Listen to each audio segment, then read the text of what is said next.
tenemos más información. Cintia tiene una entrevista importante. Cintia. Efectivamente, Stephanie, bastante importante, mucha atención en las casas porque vamos a hablar de las drogas y también de todos los efectos que pueden causar la sobredosis de drogas. Para que nos expliquen más sobre este tema, estamos ya acompañados aquí en el estudio de Milton Rojas, él es representante de Cedro y por supuesto experto en este tema, a quien le damos la bienvenida aquí a los estudios de Más que Noticias. Conversando, ¿no? Y comenzamos por la adicción a las drogas, ¿no? El tema, por ejemplo, se comienza muchas veces, la edad cada vez está bajando más, hay adolescentes que se convierten ya en adictos. ¿Cuál es el registro que tenemos? Es verdad lo que dices. Desafortunadamente, las edades de iniciación en casi todas las drogas se han disminuido de una manera importante. Lo más patético es en el caso del alcohol, también del tabaco y de la marihuana. En el caso del alcohol, estamos hablando de un promedio de edad de inicio de los 13 años, ¿no? Lo cual indudablemente es extremadamente riesgoso porque el cerebro de un adolescente que está en una fase de formación no tiene mecanismos para contener la presión de la toxicidad del alcohol. En otras palabras, por ejemplo, las borracheras o las ebriedades indudablemente son un golpe importante en un cerebro, indudablemente en desarrollo. También hay que advertir de que las drogas ilícitas, principalmente en el tema de la marihuana, tal vez como consecuencia también de que se ha liberalizado el consumo en muchos espacios y en muchos países, y también en cuanto a lo que es la baja de la percepción de riesgo, es decir, los chicos hoy asumen de que consumir marihuana no representa absolutamente ningún tipo de riesgo. Claro, y para muchos, ¿no? Incluso es como que normal, porque también lo ven mucho más fácil de adquirirla. El acceso, la disponibilidad, los mismos costos también tienen que ver en esta baja de las edades de inicio en la mayoría de las drogas de abuso, incluyendo el alcohol y el tabaco, aunque en el alcohol, si bien hay normas claramente establecidas, pero el problema es el cumplimiento, ¿no? No se suelen cumplir, los chicos tienen acceso al alcohol, ¿no? Y estamos hablando, por ejemplo, en el tema de la marihuana, ¿a partir de qué edad ya se está registrando el tema de la adicción? A ver, una cosa, habría que separar el consumo de la adicción, ¿no? Los consumos se dan en edades muy tempranas, 13, 14 años, según los estudios de Cedro, en escolares, por ejemplo, ¿no?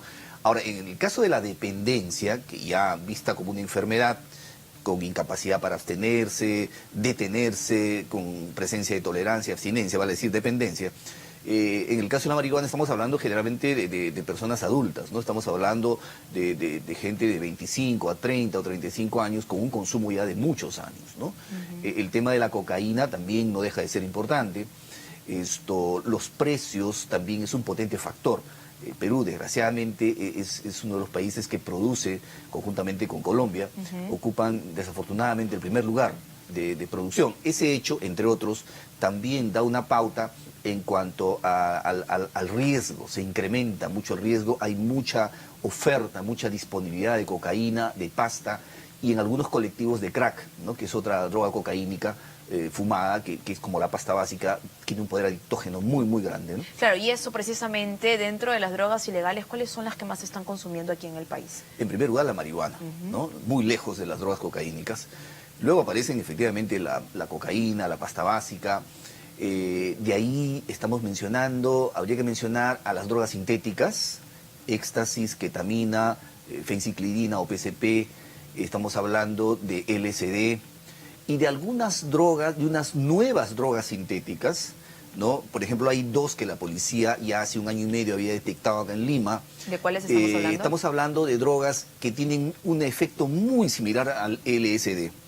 La única diferencia es que son mucho más potentes, ¿no? Y más nocivas también para el cuerpo. Indudablemente, al ser más potentes, el riesgo de una sobredosis o, por ejemplo, el riesgo de daño en el cerebro o de precipitar trastornos mayores como una psicosis es muy, muy alta, ¿no? Son drogas demasiado duras, muy potentes, ¿no? También hay que advertir en el tema de la marihuana de las otras calidades y variedades de marihuana que se están dando, no solamente en el Perú, sino en el mundo, ¿no? Hay inclusive marihuanas sintéticas que se hacen pasar como incienso, como ambientador, ¿no? Y que tienen efectos devastadores, ¿no? En YouTube pueden ver los efectos devastadores que tienen este tipo de drogas. Es decir, los narcotraficantes están inventando drogas sintéticas que tienen efectos similares a las drogas tradicionales, pero le ponen otros nombres para evadir el control internacional del listado de drogas que tiene, por ejemplo, las Naciones Unidas. Entonces le ponen otros nombres, sales de baño, por ejemplo, ¿no? O por decir cannabinoides sintéticos, ¿no? Que en muchos países, incluyendo el Perú, todavía no están reglamentadas, no están supervisadas esas drogas. Ya. Entonces tratan de eludir el control policial, ¿no? Y de esta manera llegan a mucho más rápido a más jóvenes, a las personas que lo consumen. Ahora, entramos al tema de fondo, que es la sobredosis de las drogas, porque hemos visto incluso lo que le pasó a la cantante Demi Lovato, que está internada en el hospital producto de esta sobredosis. ¿Cuáles son las principales características al momento de que uno presenta una sobredosis de droga? Dependiendo del tipo, ¿no? Claro, dependiendo del tipo de sustancia, una sobredosis es una dosis excesiva de drogas, ¿no? Entiendo que los opioides, los derivados de la amapola, son las que tienen un riesgo mucho más elevado de sobredosis por una sencilla razón. La heroína, por ejemplo, un efecto central es la depresión respiratoria, ¿no? Y cuando se enganchan en heroína, como tienen que seguir consumiendo, indudablemente se va dañando todo lo que es la parte del corazón, el sistema cardiorrespiratorio. Y la persona se expone a que en cualquier momento, súbitamente, puede haber un paro respiratorio, ¿no? Ahora, no solamente esto ocurre con la heroína, sino con todas las otras sustancias que son derivadas de los opioides, incluyendo los medicamentos, ¿no? Por ejemplo, el fentanilo, que ha generado una epidemia en Estados Unidos en este momento. El fentanilo también es un derivado opioide, y que cuando se pasa del consumo médico al consumo recreacional, indudablemente te estás exponiendo a una sobredosis. Y para que tengas una idea, la cantidad de miles de pacientes americanos que están muriendo, pacientes y adictos a la vez, Claro. es realmente espectacular. Algunos dicen que están alrededor de los 20 o 30 mil americanos que mueren al año víctimas Por del fentanilo. sobredosis. Así es, de fentanilo. Entonces, los opioides son sustancias vistas desde un punto de vista médico que nos pueden ayudar, nos pueden salvar la vida. Claro que sí, son muy buenos fármacos, el tramadol, entre otras.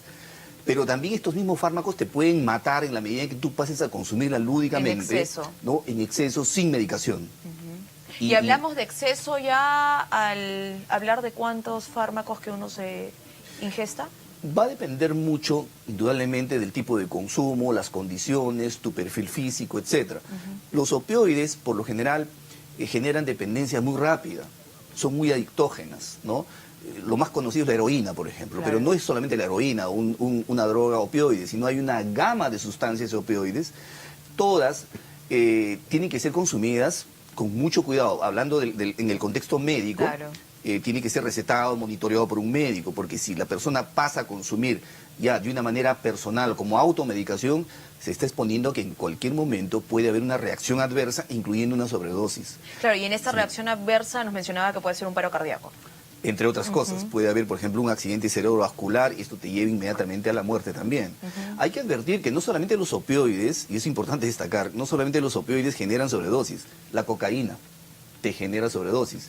Y peor aún si está mezclada con el alcohol, porque se potencian los efectos. Muchos suelen mezclarla. Así es. Y allí, ¿cuáles son los principales síntomas de que se está multiplican haciendo los efectos, una sobredosis? ¿no? Porque hay una taquicardia importante, ¿no? Más una sustancia que deprime digamos, el cuerpo, y puede haber una reacción inusitada del cuerpo y te puede haber un colapso general. Para finalizar, las recomendaciones que le daría a una persona que de pronto tiene un familiar adicto y está presentando una sobredosis.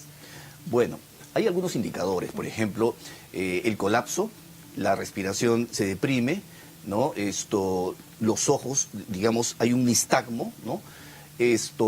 Si es que hay esos indicadores, entre otros, lo que inmediatamente tiene que hacer la persona es comunicarse con un servicio de urgencia, ¿no? Ponerlo boca abajo, ¿no? Darle un poco de ventilación, ¿no? Pero principalmente insistiría en el hecho de comunicarse con medicina o con un servicio de urgencias, ¿no? Que acá en Lima afortunadamente lo tenemos. Claro, y comunicar de inmediato también qué es lo que ha ingerido. Así es. Los 3 hospitales grandes de salud mental, Hospital Arco Herrera, Valdizán y el Honorio Delgado, tienen muy buenas urgencias psiquiátricas para estos casos, ¿no? Ah, perfecto. Entonces, comunicar de inmediato, y los síntomas que ha dado también importante apuntarlos para poder de esta manera salvar la vida del familiar que en este caso es adicto. Muchísimas gracias a Milton Rojas por la explicación que nos ha dado desde Cedro. Nosotros aquí continuamos con la información y tenemos que contar.